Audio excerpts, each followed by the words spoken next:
Hello class 9th. How are you? Hope you all are good. Students, today in this video I'm going to start a new chapter in biology, that is your chapter number 2, the flower. As all of you know, the flower is the most attractive, colorful and conspicuous part of the plant, which help in reproduction, and then later on it produce fruits and seeds, and then these seeds they give rise to new plants, right? So let's start the chapter, the flower.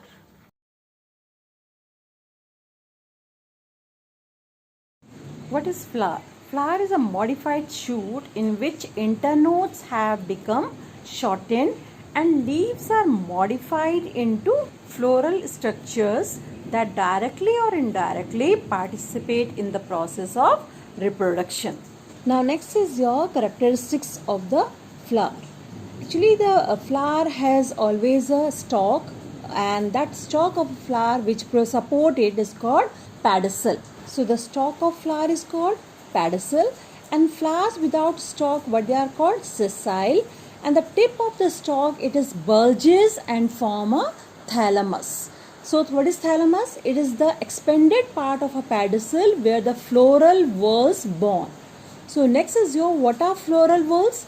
The floral parts are born on the thalamus in the form of 4 whorls, and the first whorl is your green sepals, which are collectively called calyx. Second whorl is your brightly colored petals, which are collectively called corolla, and third whorl is called stamens, which are collectively called androecium, and fourth whorl is called what? Carpels, and they are collectively called gynoecium. So there are 4 whorls. First is your calyx, corolla, androecium and gynoecium. Any flower having all the 4 whorls is called complete flower or perfect flower. Means if it contain all the 4 whorls, then it is called what? Perfect flower or complete flower. And if it whereas those flowers in which any whorl is missing, then it is called incomplete flower or imperfect flower. In a flower, stamens and carpels, that is your androecium and gynoecium, they are called what? Essential parts or reproductive parts. So essential parts or reproductive parts consist of stamens and carpels, while your sepals and petals, that is your calyx and corolla, they are considered as accessory parts or non-reproductive parts, right? Now next is your what? Bracts. What are bracts? When a flower arises in the axil of a leaf-like structures, then this structure is known as bract. For example, bougainvillea.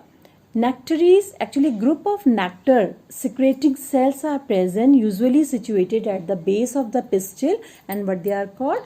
Nectaries. Let's discuss all the 4 whorls one by one. And first is your calyx. In many species of flower, the calyx consists of leaf-like structures at the base of the flower that protects the flower during development. These leaf-like structures are individually referred to as sepals. Usually there are 5 sepals, sometimes they may be less, or in a few cases even more. As the flower is forming, it is closed tightly in a bud.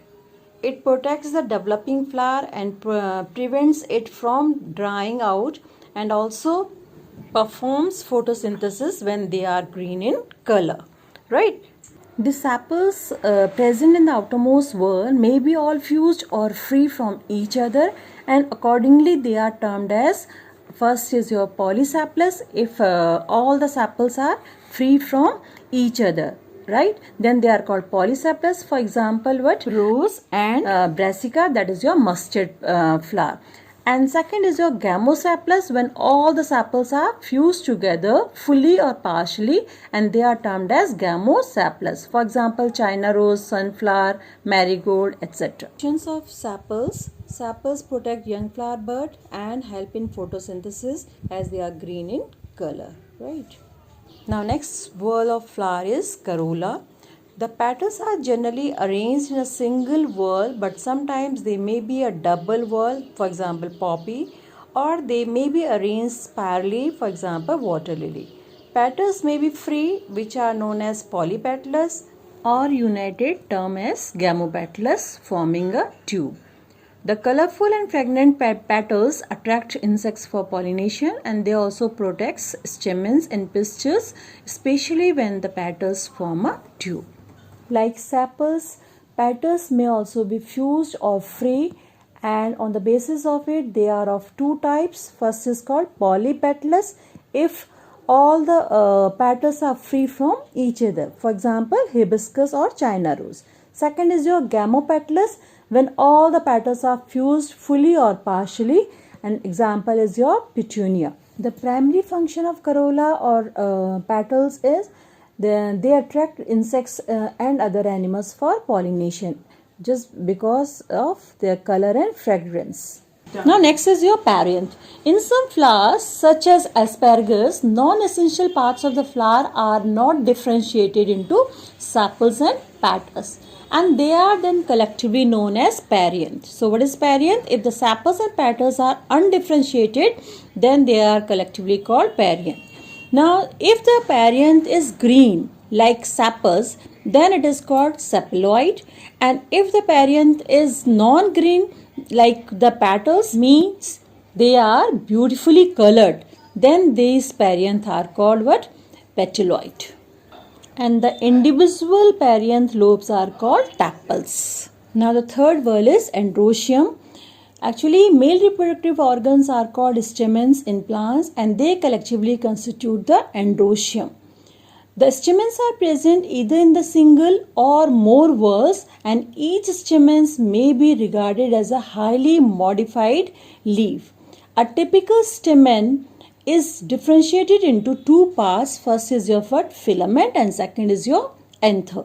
The filament is a long stalk. It supports a fertile head and what it is called anther.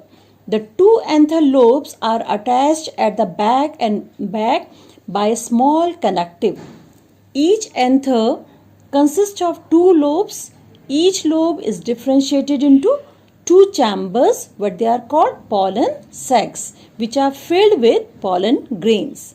And the wall of pollen grain is made up of two layers. Outer one is called exine and inner one is called intine.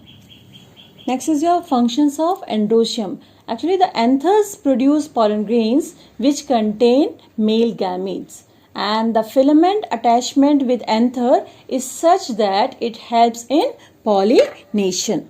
The last and the fourth whorl of the flower is gynoecium. Gynoecium is the innermost whorl of the flower, and it is also termed as pistil. It is composed of one or more carpels, and each carpel is a flask shaped structure. It consists of three parts. First is stigma, second is your style, and third is what? Ovary. Stigma is the tip of the carpel, which is slightly swollen and usually sticky. The stigma is covered with a hair or with glandular papillae, and it serves as the landing place for the pollen during pollination. Means it is meant for receiving pollen grains and their germination.